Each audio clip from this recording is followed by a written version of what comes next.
Captain Ibrahim Traoré gripped the icy wheel with both hands, took a deep breath, and turned. The lock clunked, the door groaned, and a stale wind rushed past his face. Bright dust swirled in his flashlight beam. On the other side was not rock or rubble, but a whole hidden world. Rows of old radios, telegraph machines, fat folders stacked like bricks, and a giant map of Africa pinned to the far wall. Every red pin on that map stabbed into the heart of his country. Traoré's stomach flipped. A green computer screen crackled to life. Words popping up he did not yet understand. Remote link. Waiting for code. For a split second, the young president felt as small as a child lost in a cave. What was this place doing under his office? Who was trying to talk to it now? The air smelled of rust and secrets. If moments like this make your heart beat faster, press the like button. It helps more people find this story of hidden rooms and brave choices. Behind him, Major Dembélé whispered, "Ibrahim, we need to go." But Traoré stepped forward. He reached for the keyboard, unsure if a single touch might set every alarm ringing. The screen flashed again. 10 seconds to link. 9. That is where we will pause the clock. Keep the number in your mind. 3 weeks earlier, in the deep midnight silence of Ouagadougou, Captain Ibrahim Traoré sat alone in the golden office of the palace. He rubbed his tired eyes and leaned over a map that showed every village threatened by armed fighters. The marble floor beneath his boots felt solid, proud, until it shivered. The tremor was tiny, like a cat scratching under the tiles, but it was there. He pressed his heel down. Once, twice. Then the shaking stopped. He told himself it was nothing. Pipes. Old wiring. The palace had stood since the 1960s, when the French still wrote the rules. Yet 2 nights later, just after 1 o'clock, the floor shivered again. Same strength, same length, 45 seconds. This time Colonel Kabor was in the room and felt nothing. Traoré laughed it away, but inside his mind a seed of doubt sprouted. If you have ever felt a mystery tug at your sleeve, tell us in the comments where you were and what you did. These stories belong to all of us. Traoré began a small secret diary. Each night, he stayed late, waiting, counting seconds. Every time a foreign visitor had come that day, the floor would hum between 1 and 3 in the morning, never a minute more or less. 6 times in 2 weeks. On the 15th night, he called Major Dembélé, his best friend since childhood. "Alassane," he said, using the Major's first name, "I need a favor no record can show." They sat in the dark, lights dimmed, ears open. Exactly at 1 o'clock, the tremor crawled up their legs. They followed the faint shake to the grand library. Moonlight slipped over thousands of silent books. The vibration felt strongest near a wall of dusty colonial law volumes. Traoré pressed his palm flat against the wood. It was like the wall had a heartbeat. Next morning, he demanded every blueprint of the palace. The latest plans showed solid stone. But in the National Archives basement, under spiderwebs, Dembélé found older drawings from 1956. There, behind the library shelf, a thin line of stairs dropped into a room marked Only Reserve. Someone had erased it from all later copies. That night, when the servants slept, Dembélé and 2 hand-picked guards slipped back into the library. They searched for a latch. After 20 minutes, Dembélé spotted a brass rosette that looked too new. Traoré twisted, pulled, and the shelf sighed open like a secret mouth. A narrow spiral of concrete steps sank into darkness. The air drifted up cold and metallic, as if it had never touched the sun. "Flashlights on," Traoré ordered. He wanted to lead, but protocol said Dembélé go first. Step by step, they went down, 20 meters deep, until the stairs ended at a massive steel door with an old combination lock. Traoré tried dates. 1960, the year of independence.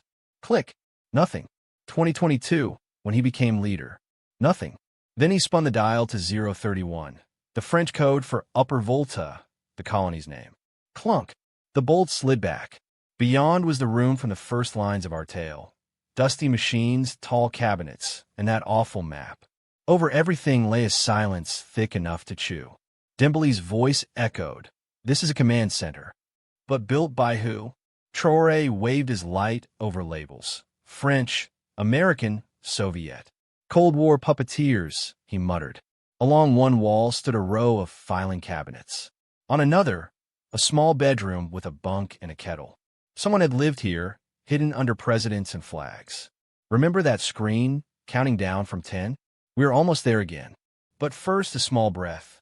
Subscribe and share if you believe the time for Africa to rise is now. Each click is a spark in the dark. They opened a cabinet stamped extraction. Inside lay charts of gold mines, contracts, profit splits. Foreign companies took rivers of wealth. The local share was a trickle. Worse were folders labeled Directive 27. They carried quiet orders. Choose leaders who obey, remove those who refuse. Traoré's hand shook. Thomas Sankara, the hero of his youth, had tried to break the chains in 1987 and been killed. Now a paper in this hidden room hinted at foreign fingers guiding the bullet. Yet dust said nobody had entered in years. So why the midnight tremors? Dimbley found another door at the far end, its hinges recently oiled. Behind it a tunnel stretched 50 meters, then climbed up. At the top sat a newer lock, brushed clean. Traoré measured angles in his head. This points toward the French embassy annex. They did not open it. Not yet. They returned to the main room. And that is when the silent machines woke. The wall clock whirred, hands spinning to catch the true time. Lights shifted from yellow to white. Somewhere in the ceiling, fans coughed to life, blowing pages across the floor. The green screen blinked on. Connection ready. Awaiting code. Dimbley whispered, "Someone is dialing in right now." The floor began to vibrate, the same pulse that had teased the president upstairs. Now he felt it through the soles of his boots, much stronger. Traoré stared at the blinking cursor. 10 seconds. 9. He could run. He could smash the screen. Or he could try to speak back to the hidden voice that had whispered through his country for 60 years. 8, 7. Outside, the guard called down. "Sir, we hear engines." 6, 5. He stretched out his hand. 4, 3. What code would unlock answers or unleash danger? 2, 1, 0. A harsh alarm split the stale air, an iron klaxon that rattled bones. Red bulbs spun overhead. Machines long dead woke at once. Reels spun, printers clattered, and a telex spat a fresh strip. Traoré snatched the ribbon. Black letters hammered themselves across the paper. Facility breach. Column blue advancing. Containment in 4 minutes. Column blue. Dimbley shouted. "It means armed strike," Traoré answered. Shots barked far above, muffled but real. A guard radio hissed. "Unknown troops at the east gate." If your pulse just jumped, press like, each tap helps this truth travel farther. They slung rifles. Traoré eyed the tunnel to the embassy. They'll enter there first. Block it. Together, they heaved a filing cabinet against the door, shoved desks, piled metal racks. Papers flew like frightened birds. In the flashing red light, Traoré saw a floor safe, new, not dusty. A sticker read, "Backup Drive 2025. Even now somebody updated the files.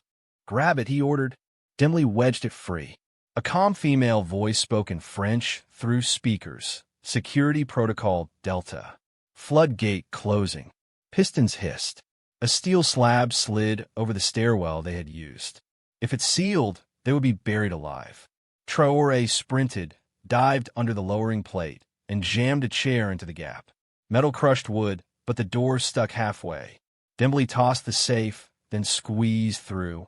Sparks sprayed where gears strained against the blockade. Sirens faded. Now came only the thud of boots overhead.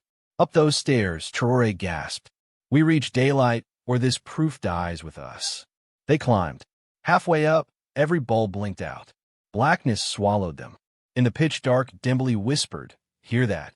Faint scraping metal, like someone cutting through the jammed gate. Traoré clutched the cold safe to his chest. They are coming, Alisson, but so is bright sunrise. He raised his voice, steady, hoping every child in Burkina Faso might feel it one day. No shadow lasts forever. Subscribe and share if you believe dawn truly belongs to those who dare walk toward it.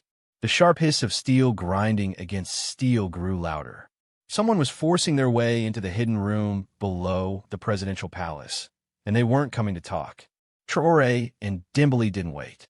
With the safe clutched tight, they rushed up the spiral stairs, their boots hitting concrete steps like a war drum.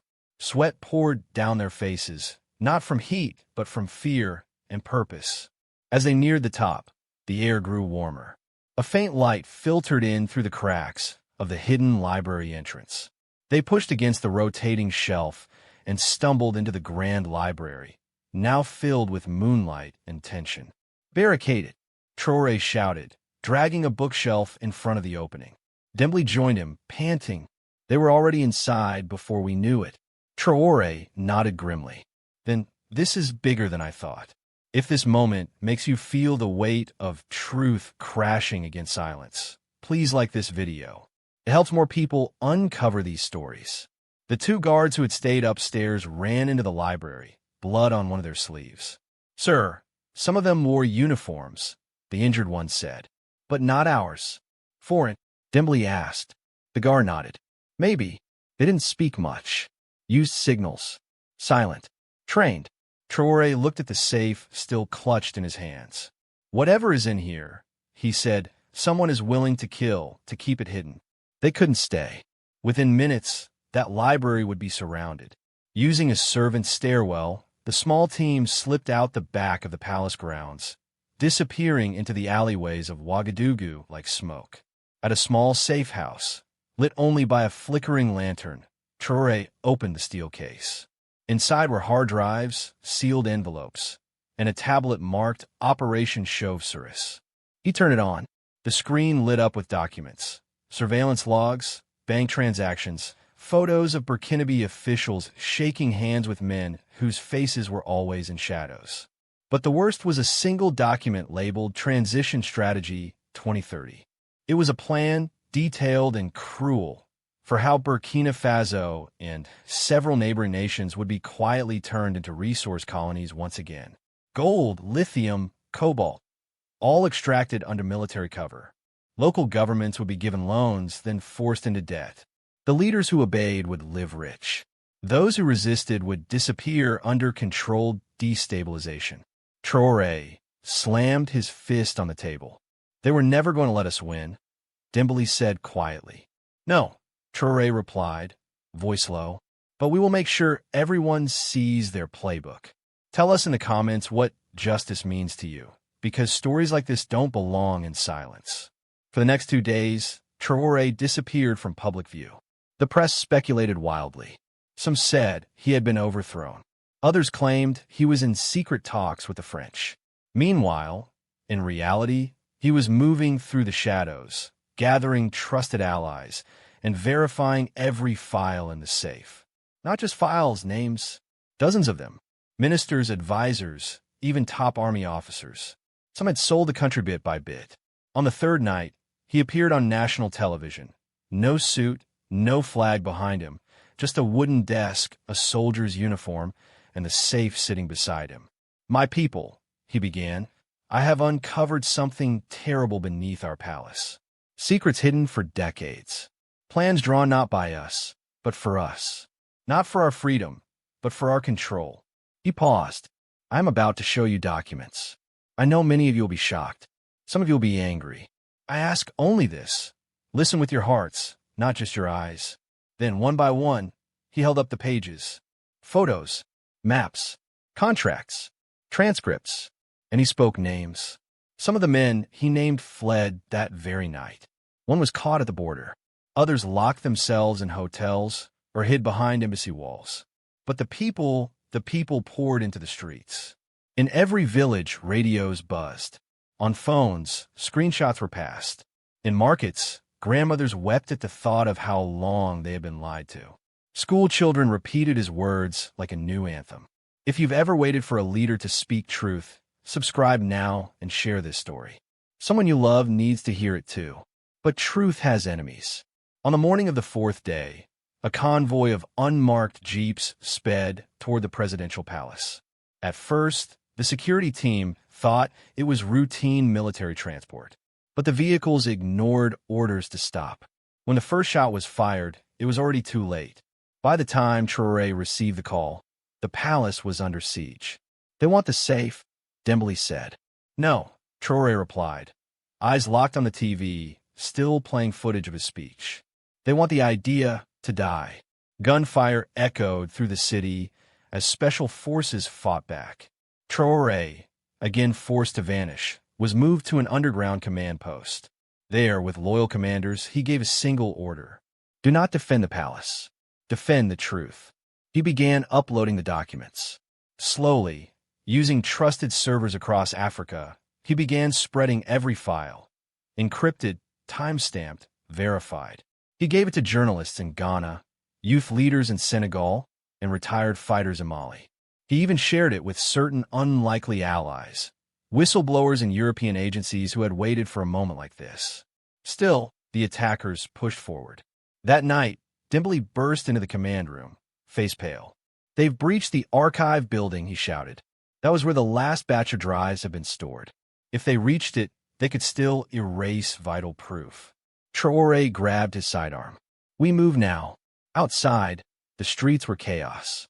Smoke rose over Ouagadougou, and the air stank of rubber and fear. But there were also people, thousands of them, standing between jeeps and government buildings, linking arms, waving flags, singing. One grandmother was filmed shouting, "This is our gold. You will not take it again." But just as Traoré and Dembélé reached the archive gate, they saw it. A dark drone hovering low, blinking. It wasn't Burkinabe tech. A red light began flashing beneath it. "It's locked on," Dembélé breathed. Traoré shoved him to the ground and screamed, "Run!" A second later, the drone dropped something small, round, humming. The earth shook. Flames roared. The night turned white. That is where we pause, again, on the edge of fire and history. If this moment moved you, even just a little, press the like button. Each one helps carry the message further, past noise and shadow. Will Traoré survive the explosion? Will the truth be buried again? Or will the fire spark something new? The blast was like a scream from the earth itself. Fire tore through the outer wall of the archive building, and everything went silent for a second. So silent it felt like time had stopped. Dust filled the air like fog, and for a moment, no one could see anything. Then came the cries. Dembélé, Traoré coughed, crawling through rubble. His uniform was scorched, his face covered in blood and dust. He couldn't hear out of his left ear. Dembélé, through the smoke, a hand reached up, weak but alive. Dembélé was bleeding from his arm, but he was conscious. "We have to move. They'll come to finish it." Traoré helped him up, and the two stumbled out of the wreckage just as gunfire erupted again in the distance. The attackers hadn't stopped, but neither had the people. All across the capital, citizens had taken to the streets, not with weapons, but with their bodies. They blocked roads, formed human shields around government buildings, and shouted chants that hadn't been heard in generations. "Burkina is not for sale. We are the gold." And echoing across rooftops, radios, and phones was one name: Ibrahim Traoré. If this story stirs something deep in your soul, something you didn't know was sleeping, hit the like button. Help this story reach every ear it was meant for. Back in the underground command post, Traoré leaned over a map with what remained of his most trusted team. Half the city was locked down. Several key ministers had vanished, and international media had gone quiet. "They're trying to black out everything," one of the tech advisors said. "Internet, phone lines, even satellite signals are being jammed." "They're scared," Traoré said, eyes still sharp despite his wounds. "Scared of people who finally know the truth." But knowing wasn't enough. They had to finish it. There was one more file they hadn't decrypted yet, hidden deep within the tablet found in the hidden room. It was labeled simply, TR Black, Final Directive. It required a triple authentication code, and 2 of those codes had already been discovered among the documents. The last one was still a mystery, until one of the younger officers, a tech genius barely in his 20s, pointed something out. "Sir," he said, "the code string follows the same rhythm as an old revolutionary song. The one Thomas Sankara used to sing." "Play it," Traoré ordered. And there it was, buried in the lyrics, in the pauses between the chorus. A cipher, a forgotten memory, turned into a weapon. When they entered the code, the screen turned black. Then a single message appeared. For the son who refused to bow. What followed was horrifying. A video, grainy but real. It showed secret meetings between Western intelligence officials and Burkinabe elites. Discussions about removing Sankara. About installing loyal puppets. It wasn't theory, it was proof. And then came the final piece, coordinates. A location deep in the Sahel, marked only as Legacy Vault. The room fell silent. That's where it ends, Traoré said. They gathered what was left of the safe's contents, packed the encrypted drives, and boarded 2 military trucks under the cover of darkness. The journey north was dangerous, roads damaged, ambushes possible, trust thin. But they made it. Hours later, in a barren stretch of desert, they found it. An underground vault, sealed with layers of concrete, barbed wire, and what looked like decades of secrecy. Inside, they found the truth Sankara died for. Original land treaties. Secret payments to former colonizers. Plans to keep Africa technologically dependent. A complete blueprint of economic control through aid, military support, and corruption. And a letter, handwritten, yellowed with age, addressed to the one who won't kneel. It read, "If you find this, you are the flame. They tried to bury us in shadows, in gold, in power. But we are not dead. We are waiting. Do not just reveal the truth. Live it, and pass it on. T.S. If you believe Sankara still walks among us in spirit, subscribe and share this story. The flame only spreads when we pass it." Traoré didn't cry, but something shifted in him that day. Back in Ouagadougou, as news of the vault spread, even his enemies grew silent. The people were no longer shouting his name because he was president, but because he had become a symbol of what Africa could be without the chains no one could see. And yet, not all were silent. An emergency summit was called in Europe. Some nations offered to assist with stability efforts in Burkina Faso. Others denied any involvement. But millions around the world already knew. The documents had been downloaded, printed, translated. The truth had escaped. Months passed. Traoré began a sweeping cleanup. The corrupt were arrested. The brave were honored. Schools began teaching real history. Villages got new roads. Farmers were given control of their lands again. And then, one day, standing on a red clay hill with children running around him, Traoré said something that was broadcast across Africa. "We did not win a war. We uncovered a wound. And now we begin to heal." He never returned to the palace. Instead, he led from the ground, among the people, visiting markets, schools, fields. The hidden room below the palace was sealed once more, but this time with a plaque. Let what was hidden serve as light. And the vault in the Sahel, it became a museum, a sacred place where students now travel to learn, not just what happened, but how it happened, so they can stop it from ever happening again. The final words of the story aren't mine. They're yours, because this story isn't just about Traoré. It's about all of us. If this story has touched something deep inside you, don't let it stay silent. Like this video, comment your thoughts, and share it, because someone, somewhere, is waiting to believe again. Africa is rising, and this time, she remembers everything.